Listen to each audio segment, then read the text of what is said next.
Welcome to another episode of Irish Football Weekly. I am your host, one of your hosts, I should say, Josh Benjamin, here on The Grueling Truth. My co-host, Tony Hunter, is a former Irish tight end from 79 to 82. He was also a first-round draft pick, 12th overall by the Buffalo Bills in the 83 draft. You can catch our show and tons of other shows on our website, thegruelingtruth.net. We're also on different medias such as Stitcher, Spreaker, iTunes, Google Music, iHeartRadio, and so many more. And so it's an early Christmas present to our listeners.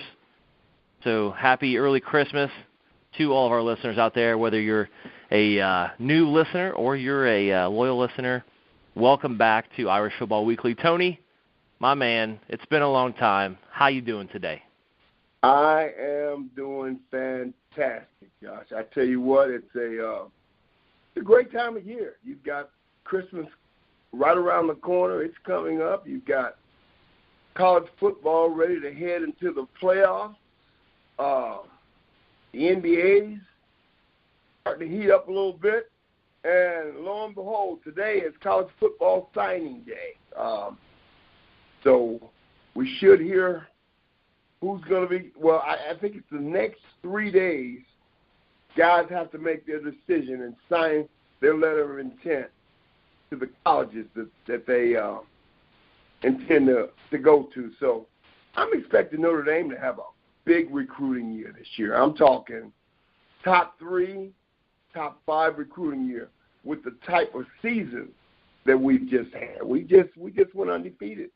And we're fighting for a national championship right now in the playoffs. So I expect that to be reflected in our recruiting. Absolutely, and I'm glad you alluded to that because I just want to briefly touch on that. So like you talked about with the early signing period, now there are several of those 5, 4, and 3-star recruits that are committing early and going to go to school early, which means they can enroll early, as in January, and go through that off-season process, whether it's lifting weights and conditioning and practicing and whatnot, so they get used to that mentality of that college level. So that's going to be a great thing for them, anyone for that matter that's going to be recruited and signing early, but especially the Irish, like you said. They're fighting for a national championship as we speak. They're probably practicing game planning right now, and I think that they will have a high rating in the recruiting process. So let's. Yeah. You know, back when I was there, back when I was at ND, Josh, I think the incoming class that I was in was either rated 1 or 2. Dave Dorson, Tom Thayer, myself, we had quite a few what would be considered 5-star recruits in our class. And if I remember right, I know we were in the top 3. And I believe we may have had the top recruiting class that year. And with Brian Kelly, I'm starting to see that pick up again. We're starting to get back to where, you know, we have these respectable recruiting classes again and that are recognized nationally. And I think this year is probably maybe the first year that we may be able to take the top spot. But Alabama, I'm sure Alabama's going to have something to say about that. Oh, definitely. And the just kind of want to go back to what you said about your recruiting class and your ranking. I'm sure it was number 1, Tony, because you were in that class. So, I mean, I'm actually being serious. I bet it was pretty high. The guys that you named with you and yourself, I was cracking a joke a little bit, but in all seriousness, you know, with the guys you talked about, the Cincinnati connections and things like that, I'm sure it was really high. Yeah. You know, USC used to have some really good recruiting classes back then. But I think we were number 1 that year. I'm gonna check into that, but I think we were rated number 1 that year. But you know, nowadays Alabama, they just run away with it every year. But speaking of Alabama running away with it every year, Brian Kelly just was selected AP Coach of the Year, and he beat out Alabama's Nick Saban. And I tell you what, I don't care. I would bet you that Nick Saban is not very happy about that. He is not very happy about a Notre Dame's Brian Kelly taking the AP Coach of the Year. I don't care how many times Nick Saban has won it. He's not happy that Brian Kelly from Notre Dame just beat him out for that award. Well, I'm glad you talked about that. I want to talk about that award and then another award as well by one of the players too.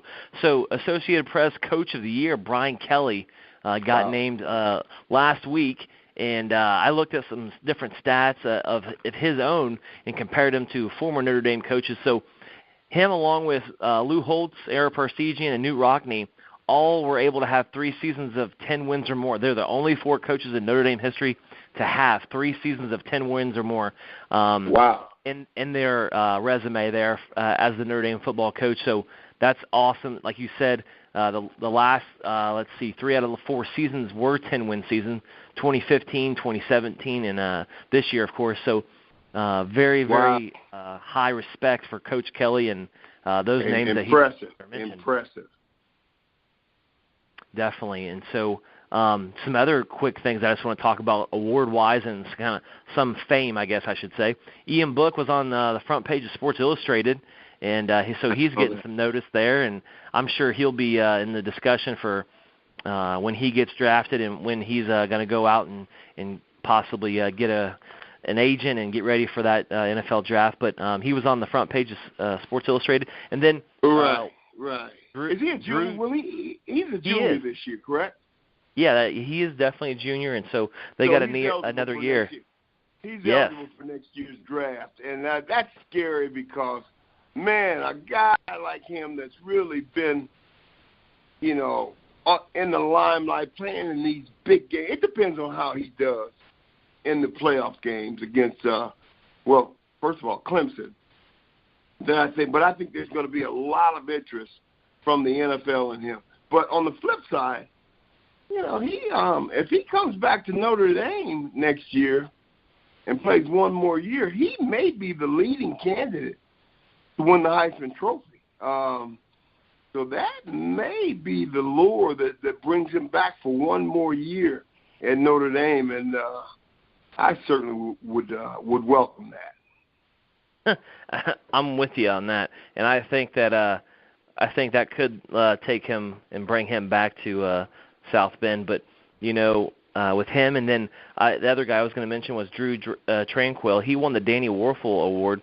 Danny Wuerffel was a quarterback for Florida and won the Heisman in '96. But that award that Drue got, which is pretty prestigious in my opinion, it's an award with community service with athletic and academic achievement. So three areas given back to the community, and then with his athletic and academic performance, which obviously is stellar, and what you have to do at Notre Dame, as you can attest to, is pretty high. And so to his avail, to be able to get those 3 all lined up and do well and excel in all those areas, wow, that's pretty remarkable. Man, that's a nice one to place on your resume. That's impressive, Drue Tranquill. That's kind of like the Walter Payton Award in the NFL for community service, and that's strong. That is really strong.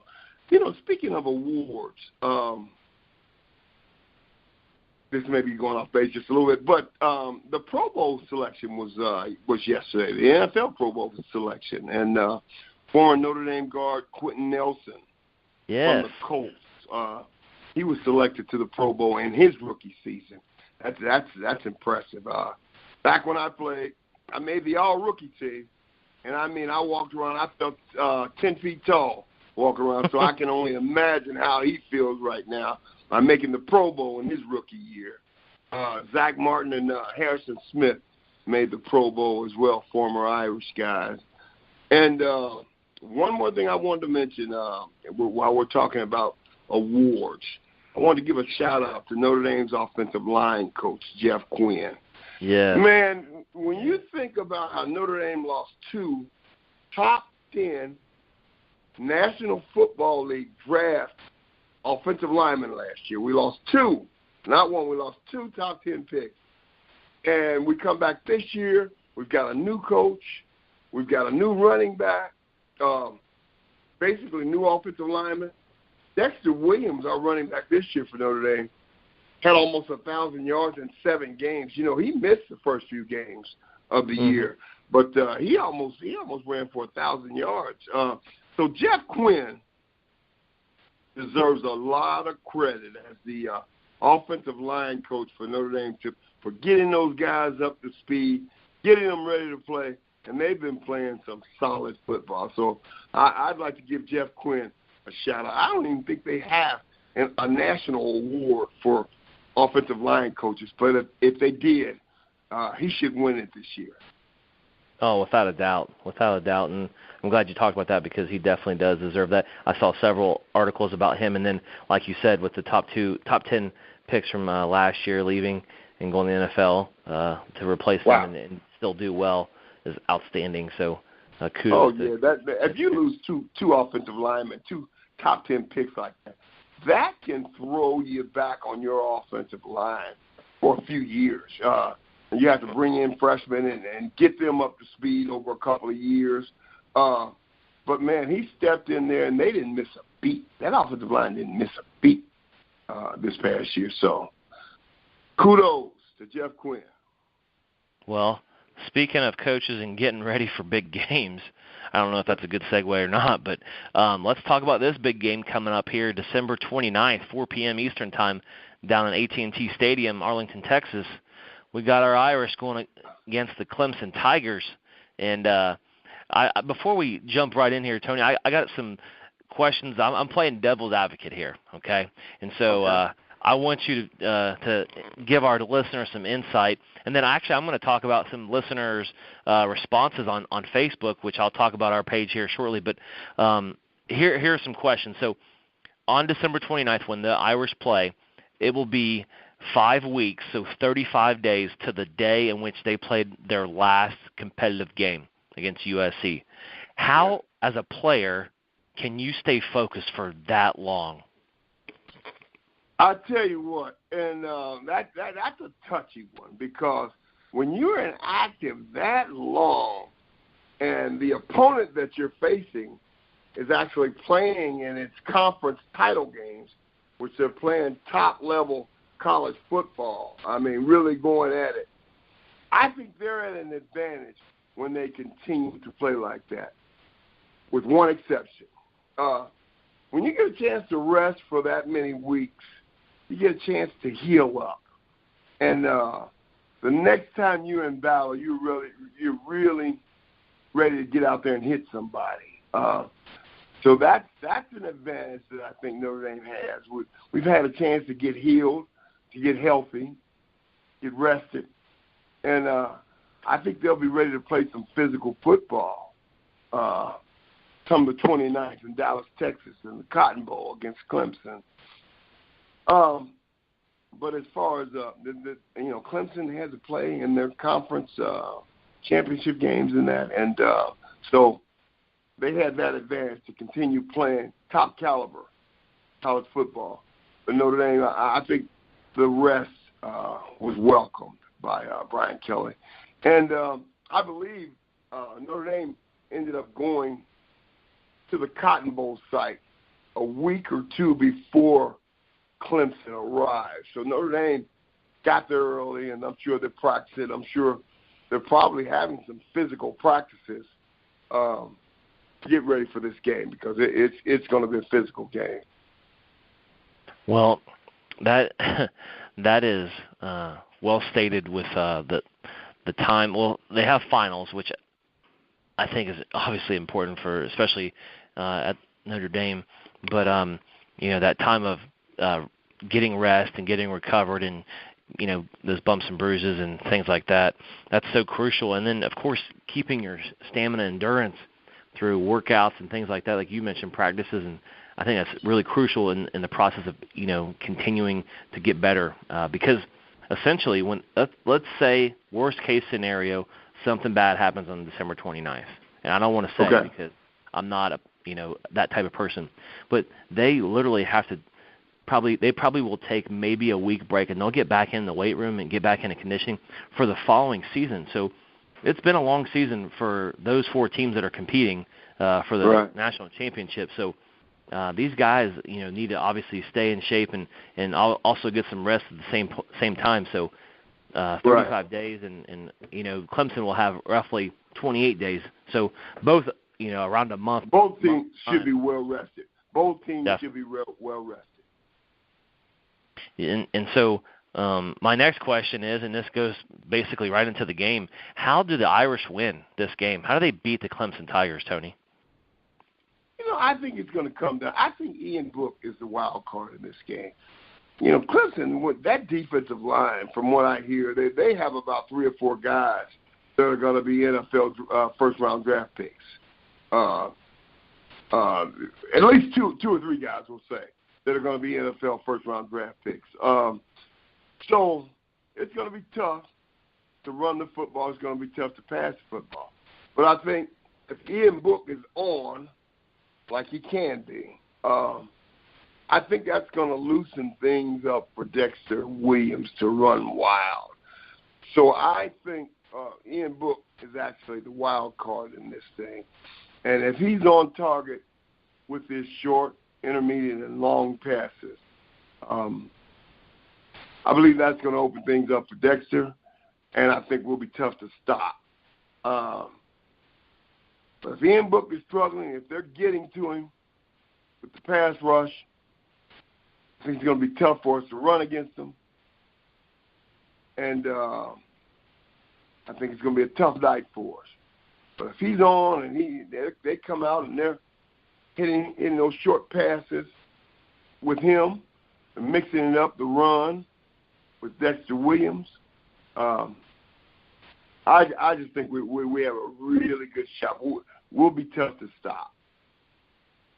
Yeah, and I just want to talk about just briefly the matchup that I think is going to be pretty important is our offensive line versus their defensive line, and maybe it's their front 7 even. And so that's going to be crucial in the aspect of, one, Ian Book and Dexter Williams and that offense to be successful, first of all. And I'm sure Coach Quinn will have them ready, like we alluded to earlier about how well he's trained those guys for this year. But that defense that Clemson has is very fast, very ferocious, and they're quick to the ball as a group. Yeah. So they definitely need to be on their toes when it comes to the offensive line and making sure that they stay on their blocks. But also, I'll say in the passing game, there's got to be times where there's got to be a blitz pickup period in the practices that will be crucial for those running backs to be able to be assigned those different blocks so that they can be successful in the passing game, not only just catching the ball out of the backfield, but also blocking for the passing game as well. Right.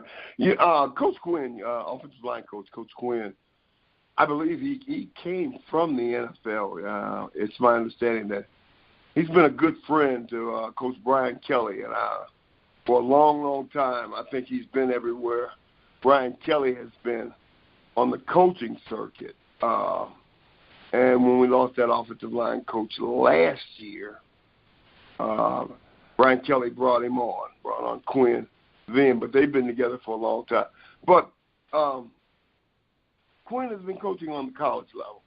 And these defensive linemen for Clemson are NFL-type defensive linemen. So I feel confident that Coach Quinn is going to he's aware of some techniques and things that he's going to need to do to counter these type of guys on that defensive line. And it's going to be up to the players to get out there and execute it. But I think they'll get the coaching to be able to get it done, and it'll just be up to them to do it. Agreed. And defensively, I think they got to play faster. I watched Clemson play Pittsburgh, and I know that's not a team in which actually Pittsburgh played Notre Dame pretty well this year, but it's a game that I watched that was sloppy in the terms of weather, but also you got to see that team speed by Clemson, and I think that's important laterally and north and south when it comes to the speed. I think it's important that the defense continue to play team defense football. And what I mean by that is those guys need to know where everyone's going to be at and when they're going to be there, and just play as a unit. Because let's be real here. We obviously have some great athletes on both sides of the football. However, due to Notre Dame's academic standards and whatnot, and that's outstanding, and that's the best thing. One of the best things about being at Notre Dame and being a fan of them is that you're not always going to get the top tiered athletes, except for back in the day when, of course, you guys were outstanding yourselves. But to go along with this game coming up, I think team defense is so important. And like I said, that's what I truly believe. And I don't know what your take is on it, Tony, but the Irish have to play a full team game to not only win this game, but to win the national championship as well, just like any other team. Oh yeah. Overall team speed, I think Clemson's going to have the advantage, and I mean that would be the case every year probably. But I'll give Brian Kelly credit. He's really starting to get the type of athletes back on campus at Notre Dame that the NFL is starting to pay attention to again this year. Those guys are being drafted. They're being drafted high coming out of Notre Dame, and they're making the teams, and they're on the field on Sunday. So I feel pretty confident about being able to match up with Clemson talent-wise. Maybe not their speed, overall team speed, but talent-wise, back in my day, that's when if you decide to go to Notre Dame, you decide to go to Notre Dame in spite of the type of schedules that you're going to be playing week in and week out. In fact, because a lot of times, which was in my case, you want to go to Notre Dame because of the type of schedules you're going to be playing, and you're going to be playing against the best week in and week out. So I think our guys will be ready. I don't think it's too big a spotlight. I think guys that are at Notre Dame understand coming in that you're going to be playing under a magnifying glass. You're going to be playing under the spotlight, and they accept it. It's welcome. And so, I expect to see Notre Dame come out and represent itself well against Clemson. And I think if Ian Book comes out and he's throwing the football well, I think Clemson could be in for a long night. They'll be surprised at how tough Dexter Williams is to stop and how good a passer Ian Book is. So I'm looking forward to it. I'm excited as well to see these guys back on the field and to see them go up against obviously a well-coached team in Dabo Swinney and against a fast group like we've already mentioned. But to see these guys back in pads and playing competitive football, just to see how Dexter Williams and that running back crew line up against those linebackers and the defensive line, and to see our really, to be honest with you, athletic and tall receivers on the ends there. To play against those defensive backs and safeties. So we definitely have some advantages that we can take advantage of. And I think if the Irish will get up quickly, I think that they could put them away maybe in the first three quarters, maybe even the first half. Now, I know that this is obviously a different type of game. This is for the semifinal matchup here, but I think that they have a chance to make some big plays that they can definitely put away a team within this college football playoff semifinal. You definitely want to get up early against a team like Clemson. You don't want to play from behind for the defensive line that they have. They can pin their ears back and get out to the quarterback the way they can and will if we get behind early. So, but I don't want to be a negative prognosticator. I just I just think, like I said, I think the guys at Notre Dame recruit, they come to Notre Dame expecting to play on this type of stage. And I think we'll go out there and compete. That's all you can do. Be ready to play, mentally be ready to play, and go out there and compete. And I think that's what we'll do.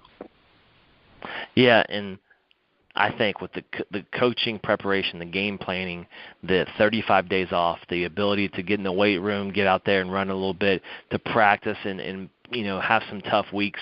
And maybe they did. Maybe they practiced some tough weeks as if they're playing a game on Saturday. Maybe they did that for simulation purposes to stay on the same schedule. I think you would have to. I think you would have to. Yeah, and all those different things come together, Tony. I don't care what type of athletic ability you have, what type of speed you have. If all those things come together as one program, one unit to go into this big game, and they play their best, I have zero doubts that our Irish will come victorious come December 29th. It would be nice. I tell you what, it would be the biggest win in Notre Dame in a long, long time. And, absolutely. We're going to go nuts. We are going to go nuts. So I'm looking forward to it. But just don't, there good things are on the horizon for Notre Dame. With Brian Kelly just winning Coach of the Year, I think we're going to have one of our best recruiting class in decades this coming year. And from my understanding, this recruiting class is guys that are already committed. I hear the defensive guys that are coming in makes Notre Dame's defensive recruiting class maybe the best in the country. These guys are really good that are coming in on defense. And I can remember Brian Kelly, when he first signed on with Notre Dame, he made the statement, whatever happened to the great Notre Dame defenses? And I thought about that. I said, man, I remember when I came in, I used to have to practice against those guys, Dave Waymer, Bobby Leopold. I mean, these guys were good. Those were the type of defense that we had back in those days. And from what I hear, the recruiting class that's coming in next year, the guys that have already committed, this is going to be a great defensive recruiting class. And so Notre Dame definitely has a bright future. Yes, and they definitely do, and they will do.